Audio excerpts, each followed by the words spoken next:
The will was read at noon.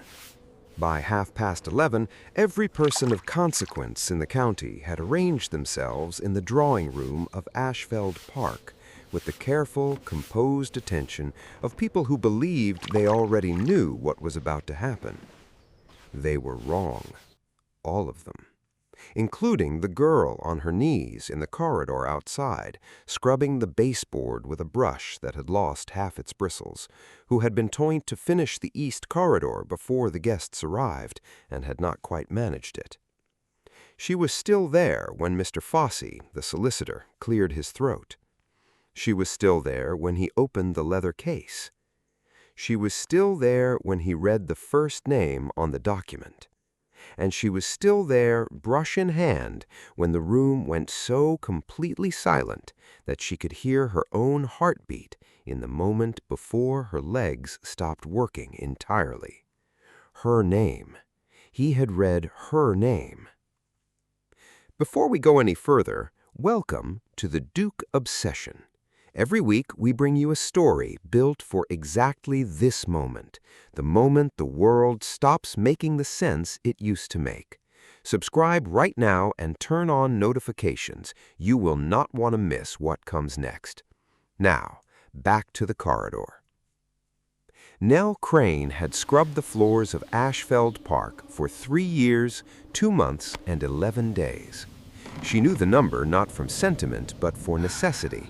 She had arrived on a Thursday in September with no references, no family connections, and nothing to recommend her except a straight back, clean hands, and the particular quality of stillness that people who have survived difficult things sometimes develop, a kind of bedrock calm that reads, to people who do not look closely, as blankness.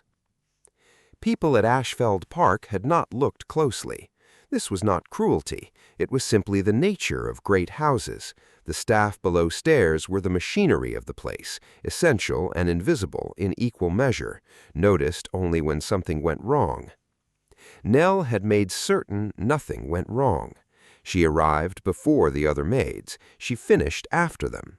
She had learned in 3 years every stone of every floor in this house, which ones rocked slightly under pressure, which ones had been repaired and with what, which section of the entrance hall caught the morning light at an angle that showed every smear and had to be done twice. She knew Ashfeld Park the way you know something you have lived inside of for a long time. She had not known until 20 minutes ago that she had always been living inside something that was hers.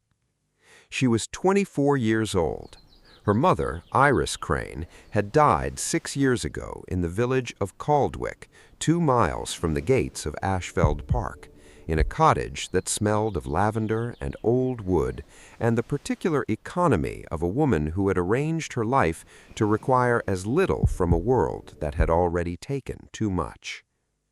Iris had never spoken about Ashfeld Park, never spoken about the family that owned it, never spoken about the years before Caldwick, before Nell, before the cottage with its lavender and its careful poverty.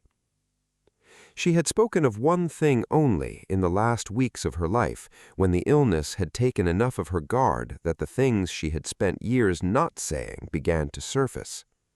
She had said, "Nell, you were meant for more than this."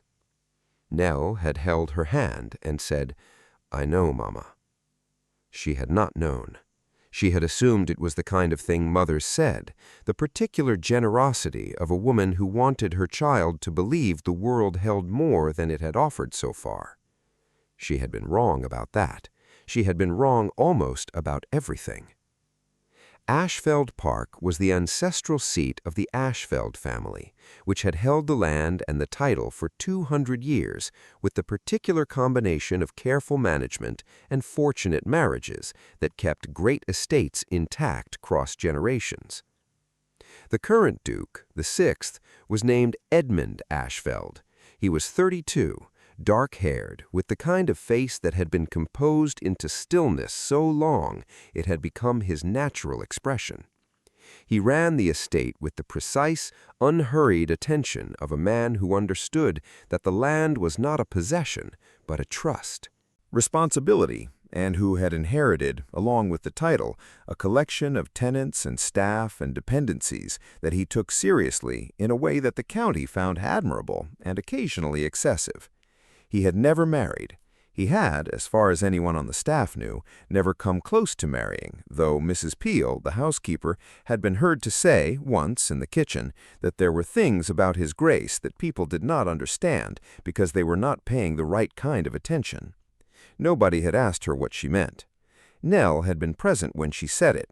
She had been carrying a tray of afternoon tea through the kitchen corridor. She had paused for just a moment and then continued walking. She had not known what Mrs. Peel meant. She was beginning to. The Duke's great-uncle, Lord Bertram Ashfeld, had died 3 weeks prior. He was 81, and his death had been neither sudden nor unexpected. He had been declining for the better part of a year, and the household had prepared for it with the quiet, practical efficiency that great houses brought to inevitable things. What had not been prepared for was the will. Lord Bertram had been, according to all available evidence, a man of straightforward habits, conventional opinions, and a fortune of moderate size that everyone assumed would pass in its straightforward, conventional way to the expected beneficiaries.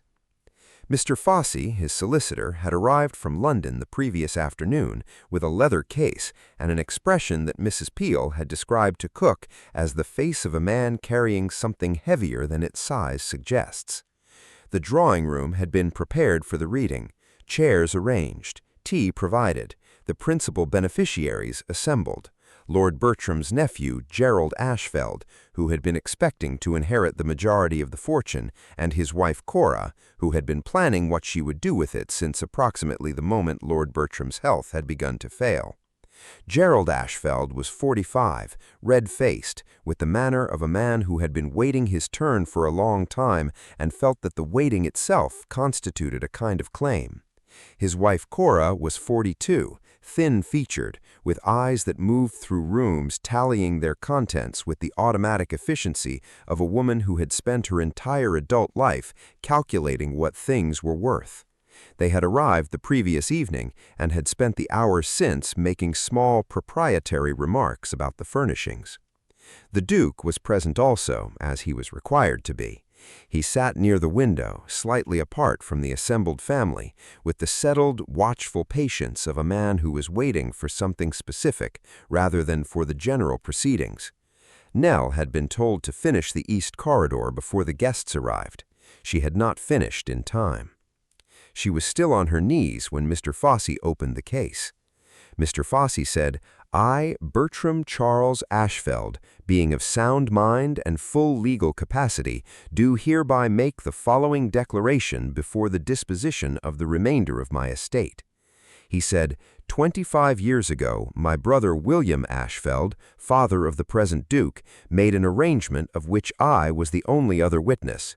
His daughter, his eldest child, born of his first marriage, which was conducted privately in Scotland in the year 1798, and which was, for reasons I will now explain, kept from the official family record, was placed upon the death of her mother in the care of a woman in the village of Caldwick.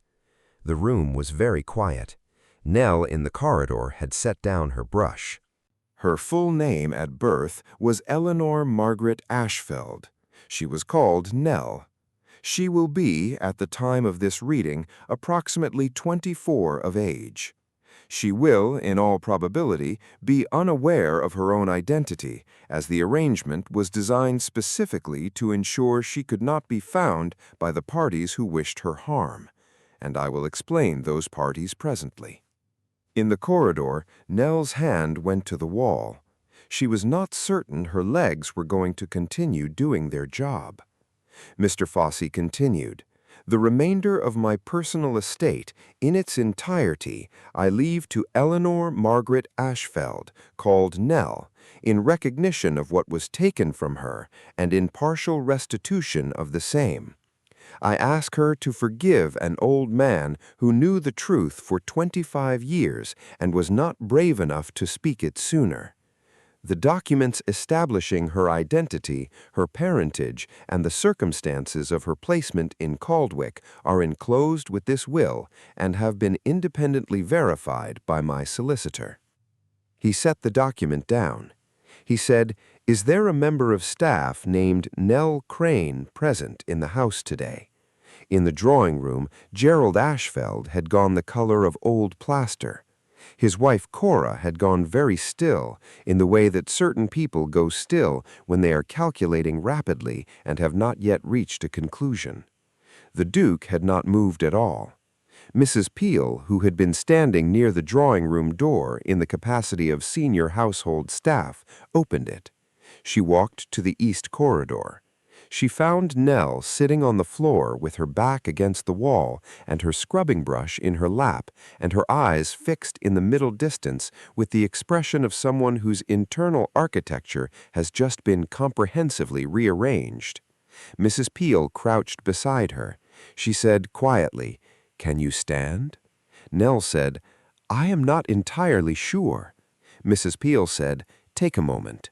Nell said, "He read my name." Mrs. Peel said, "Yes." Nell looked at her. She said, "You knew?" Mrs. Peel said nothing for a moment.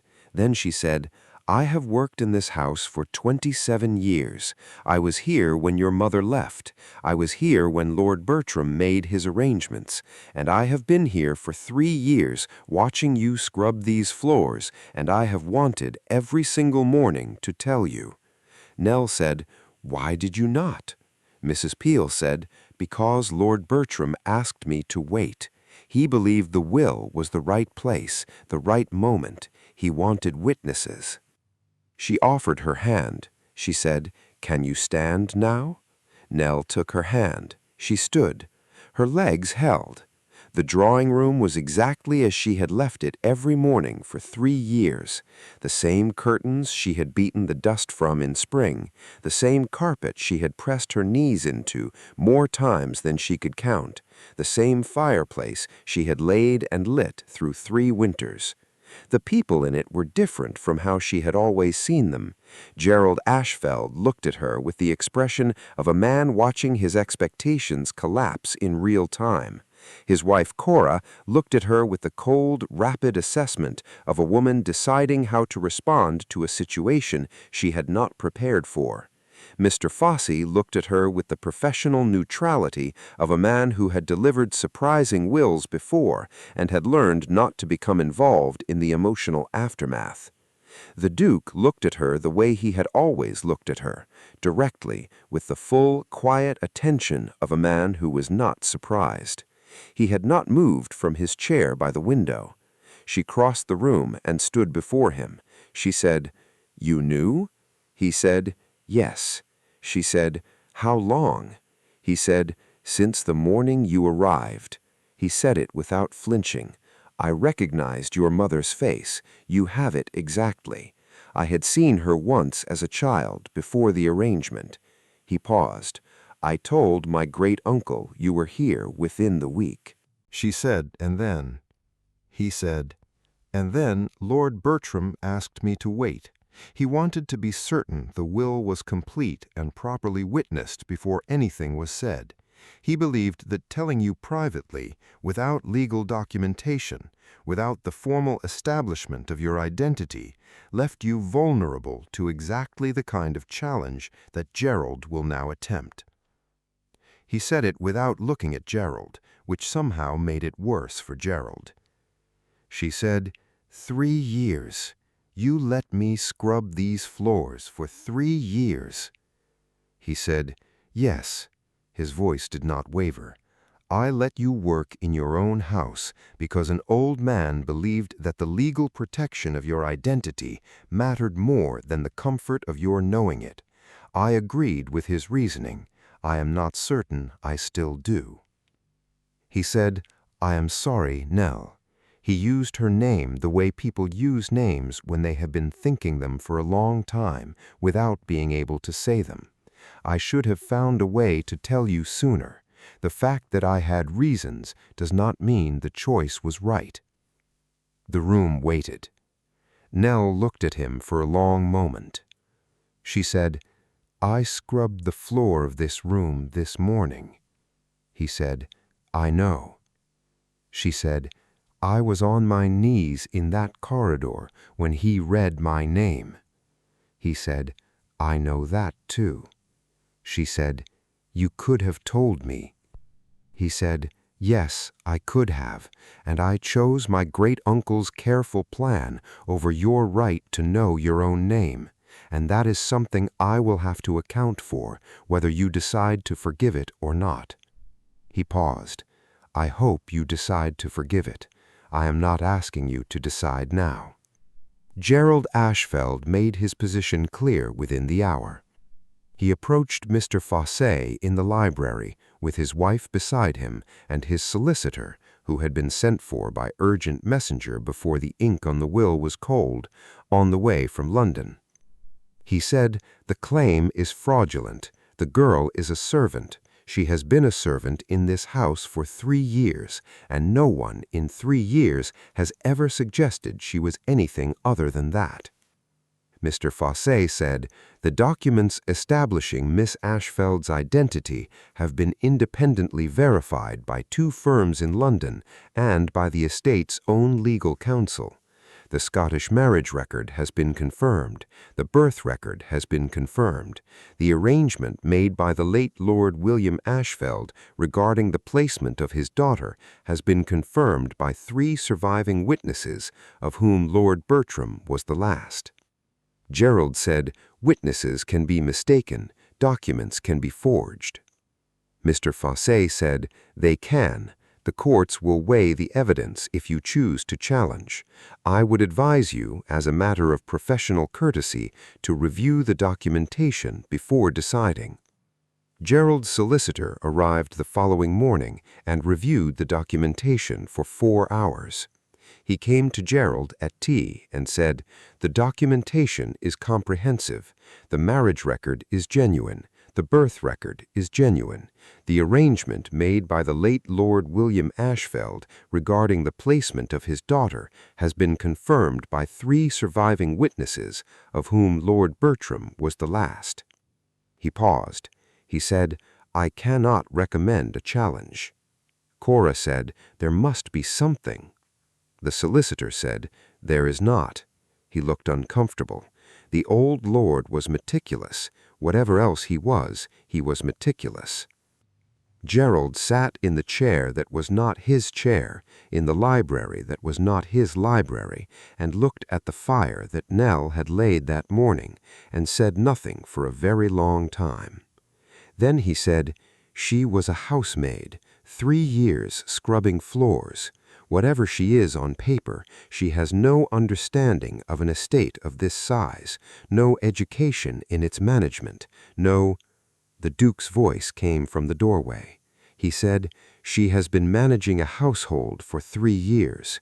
She knows every room in this house, every member of staff, every maintenance issue, every seasonal requirement." He paused. "I would argue that her understanding of this estate is considerably more practical than most people who inherit one." He said it without heat. He said it the way he said things that were true, simply, without decoration, and with the absolute settled certainty of a man who had made his position clear and had no intention of adjusting it. Gerald looked at him. Gerald said, "You are taking her side." The Duke said, "I am stating facts. You may experience them as sides if you wish." The county dinner at Lord Fenmore's estate took place 2 weeks after the will reading. It was the largest social gathering of the spring. 80 guests, 4 courses, the kind of evening where the county took stock of itself and decided, collectively, what it thought about recent developments. Recent developments being, specifically, Nell. She attended.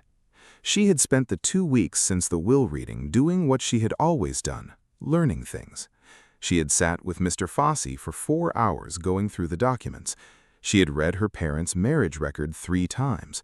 She had held the letter Lord Bertram had written to her mother 30 years ago, found in the sealed envelope at the back of the case, and read it until she had it by heart. She had gone to the portrait gallery and found, on the lower row, a small portrait she had dusted every Thursday for 3 years without once being told who it was. A young woman with dark hair and a direct gaze. The inscription read, Iris Margaret Ashfeld, 1799. Her mother at 19. Before Caldwick, before the cottage, before the lavender and the careful poverty and the things she had arranged her life to require as little of, before someone had decided that her existence was inconvenient. Nell had stood in front of that portrait for a long time. Then she had gone to the east corridor and found the section of baseboard she had been scrubbing when Mr. Fossey read her name, and she had finished it. Because it needed finishing, and because she was, whatever else she was now, a person who finished what she started. She wore her mother's color to the county dinner. Pale dress, simple, nothing that announced itself. She was not interested in announcement. She was interested in being seen clearly by people who had not previously looked. Cora Ashfeld made her move within the first 30 minutes. She moved through the room with the efficiency of a woman executing a prepared strategy, speaking to each cluster of guests in turn, her voice low and warm with the specific warmth of someone sharing a confidence. Nell could see the ripple of it moving through the room, the small recalibrations of expression, the glances in her direction. She knew what Cora was saying. She had anticipated it. She crossed the room. She did not hurry. She walked the way she had walked through 3 years of great house corridors, steadily, with the composed attention of a woman who knew exactly where she was going. She reached Cora mid-sentence. Cora stopped. The cluster of guests around her looked at Nell with the bright, slightly alarmed attention of people who could see that something was about to happen and had not yet decided how to feel about it. Nell said, "Mrs. Ashfeld, I hope I am not interrupting." Cora said, "Of course not." She said it with the smile that had not reached her eyes in years. Nell said, "I only wanted to make myself available in case any of our friends here had questions about the circumstances of the will." She looked around the group with the steady, direct gaze that she had been told her entire life was too much for a woman in her position. She had decided in the 2 weeks since the will reading that she was finished adjusting it. "I understand there has been some uncertainty about the documentation. I am happy to clarify anything that is unclear." A woman named Lady Osmond said, "My dear, we have heard so many accounts. What is the truth of it?" Nell said, "The truth is straightforward. My father was the late William Ashfeld. My mother was Iris Ashfeld, née Crane, whom he married privately in Scotland in 1798. I was placed in the care of a woman in Caldwick after my mother's death under an arrangement designed to protect me from the people who had opposed my parents' marriage. I grew up not knowing any of this. I came to Ashfeld Park 3 years ago because it was the nearest estate advertising for staff and I needed work." She paused. "I scrubbed these floors for 3 years without knowing they were mine. That is the whole of it." Lady Osmond said, "Good heavens." The man beside her, Sir James Fenmore, their host, said, "You have the Ashfeld eyes." He said it with the genuine, unguarded surprise of recognition. "I knew your father. I can see it plainly." Cora said, "The documentation has been questioned by—" The Duke said from directly behind Nell, "The documentation has been reviewed by 4 independent solicitors and confirmed without reservation by all of them." He had come to stand beside her, not in front of her, not between her and the room, but beside her, exactly as he had stood in Lord Bertram's drawing room. If anyone has a specific legal question about any element of the claim, Mr. Fossey is available to answer it. If the question is whether Nell Ashfeld is who the documents say she is, the answer is yes. It has always been yes. He looked at Cora. He said, "I would ask that we spend the remainder of the evening discussing something other than the identity of a woman who has already been required to prove herself sufficiently." Cora said nothing. Gerald, who had appeared at his wife's side, also said nothing. Sir James said, "Quite right." He offered Nell his arm with the easy courtesy of a man who had made his social position clear and was comfortable with it. "Miss Ashfeld, or I suppose I should say Lady Ashfeld, may I introduce you to some people who knew your father? He was, whatever else, a man worth knowing." Nell took his arm. She did not look back at Cora. She did not need to. She went to her mother's portrait the morning after the dinner. Not the small one in the lower gallery, the one she had found the week before in the storage room off the main corridor, larger, wrapped in cloth, set against the wall with its face turned inward, as though someone had been unable to decide whether to display it or destroy it, and had chosen the third option of simply not deciding. She had unwrapped it herself. Her mother, at 25, painted 2 years after the marriage, the year before Nell was born, standing in the garden of Ashfeld Park in a pale dress, with the particular expression of a woman who is happy in a way she had not previously been certain was available to her. Nell had carried it to the portrait gallery herself. She had hung it on the wall opposite the window, where the morning light would reach it. She was standing in front of it when the Duke came in. He did not announce himself. He had stopped doing that in the weeks since the will reading, with the quiet deliberateness of a man who had decided that certain distances were no longer appropriate and was not going to maintain them out of habit. He stood beside her and looked at the portrait. He said, "She looks like you, or you look like her." She said, "Everyone keeps saying that." He said, "It is because it is true, and people find true things easier to say than complicated ones." She said, "Is that what you do? Say the true thing rather than the complicated one?" He said, "I try to. I did not manage it for 3 years where you were concerned, which is something I am still accounting for." She said, "You stood beside me last night." He said, "Yes." She said, "You did not have to." He said, "I know." He looked at her mother's portrait. "I wanted to. There is a difference between what is required and what one wants to do, and I have spent a considerable amount of my life confusing the two." He paused. "I am trying to stop doing that." She said, "What do you want to do?" He looked at her then, with the full, settled attention he gave to things he had decided about. He said, "I want to show you the rest of this house, the parts you have not seen yet, the parts that were always yours." He paused. "I want to walk the grounds with you and tell you what your father built, and what your grandfather built, and what I have been trying to preserve for a person I was not certain would ever be able to claim it." He said, "I want, eventually, to ask you something that I do not have the right to ask yet, because I have not finished earning it." She looked at him. She said, "What are you earning?" He said, "Your trust." He said it simply. "You came to this house and worked in it for 3 years, and no one told you the truth, including me, and that is a debt that is not settled by one evening standing beside you at a dinner party. I am aware of that." She said, "You did stand beside me." He said, "It was the least I could do." She said it was not nothing. He said no, it was not nothing. He looked at her directly. "But I want to do considerably more than not nothing, if you will allow it, in whatever time it takes." She looked at her mother's portrait. Iris Ashfeld at 25, happy in a way she had not expected to be, standing in the garden of a house that had been hers until someone decided it should not be. Nell said, "My mother used to say I was meant for more than what I had." He said, "She was right." She said, "I used to think she meant the world was larger than Caldwick." She paused. "I think she meant something more specific than that." He said, "I think she did too." The morning light moved across the portrait.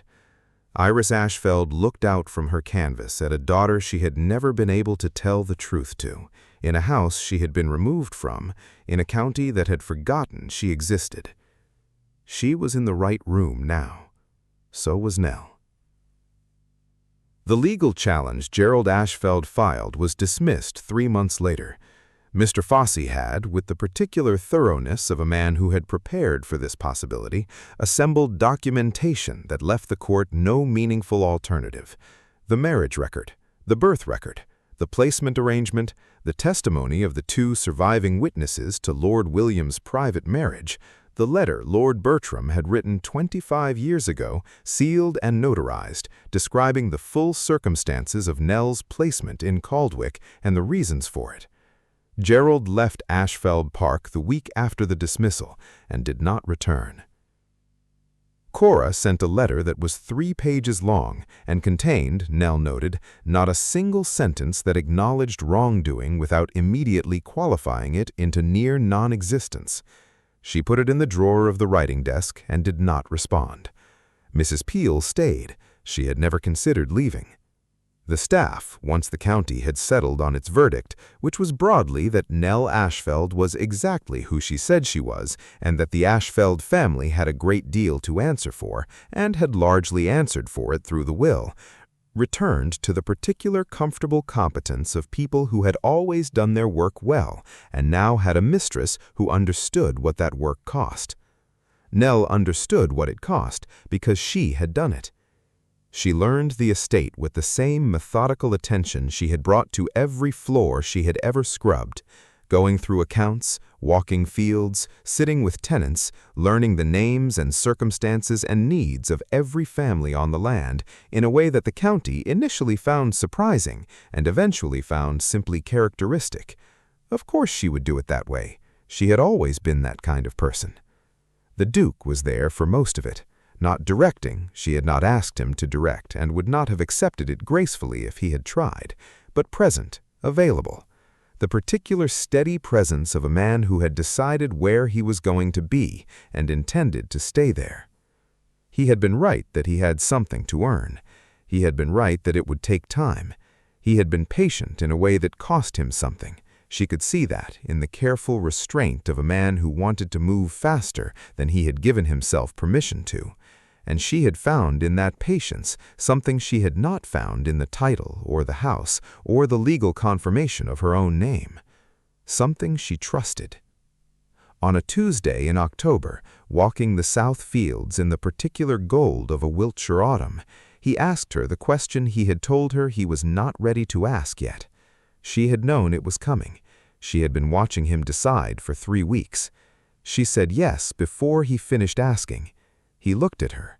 She said, "I have been watching you decide for 3 weeks. I made my decision before you made yours." He said, "That is extremely characteristic of you." She said, "I know." He almost smiled. Then he did smile, a real one, the kind she had been cataloging since the morning after the will reading, rarer than his almost smiles, and considerably more informative. She smiled back.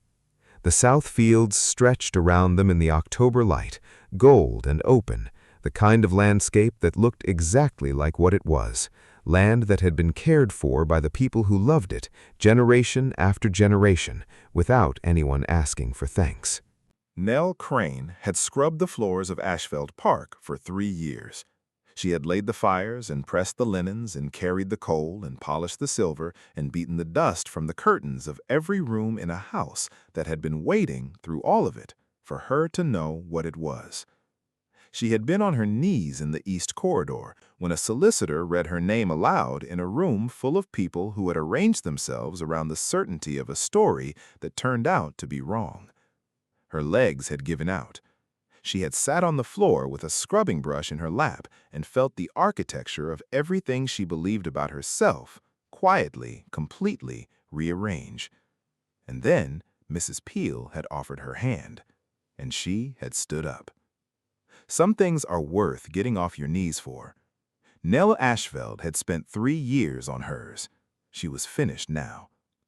If this story reached something in you, subscribe to the Duke Obsession right now. Every single week, we bring you a story built exactly like this one. Women who are cleaning the houses they were born to own, men who have been watching and waiting, and the moment the will is read and the room goes silent and everything that was taken finally comes back. Turn on notifications so you never miss it, And tell us in the comments, what was the moment her legs gave out? We read every single one. Until next time, remember, some people spend years on their knees in rooms that were always theirs. The getting up is the whole story.